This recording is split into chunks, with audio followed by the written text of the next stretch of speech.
رجب طیب Erdogan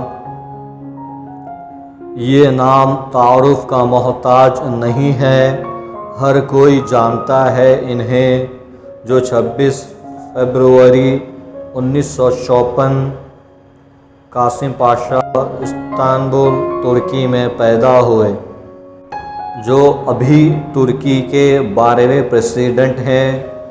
2003 سے لے کر 2014 تک ترکی کے پرائم منسٹر بھی رہ چکے ہیں اور 1994 سے لے کر 1998 تک استنبول کے میئر بھی تھے۔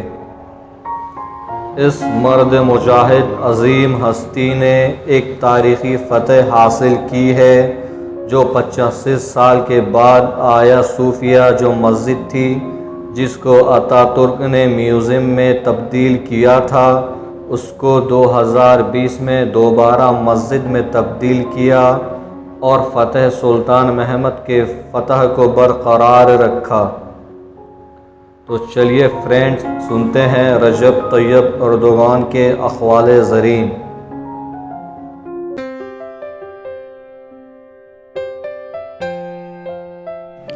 Hi friends, welcome in online Infotech. I hope you are fine. Let's start the video. ہم دنیا سے برابری کی حیثیت میں بات کرتے ہیں۔ ایک مسلمان دوسرے مسلمان کے لیے گڑھا نہیں کھود سکتا، دوسرے مسلمان کو چھوڑیے کسی انسان کے لیے بھی گڑھا نہیں کھود سکتا۔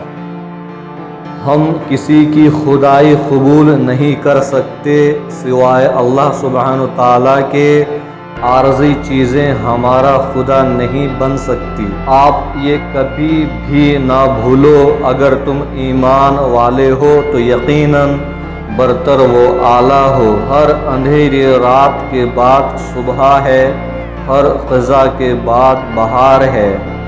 یہاں ایک عظیم قدرت ہے جو غم کو خوشی میں اور تاریکی کو روشنی سے بدل دیتی ہے۔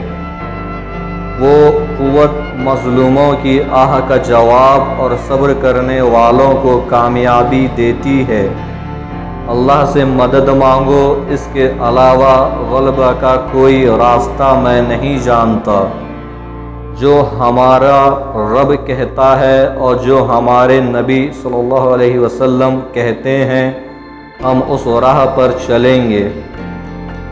وہ عورت جو میں کام کر رہی ہوں کہتے ہوئے ماں بننے سے باز آ جاتی ہے، اس کا مطلب ہے کہ وہ حقیقت میں ماں بننے کا انکار کر رہی ہے۔ طاقتور خاندان طاقتور اقوام کی طرف جاتا ہے۔ Subscribe to my channel, click the bell icon, get notified directly latest uploads.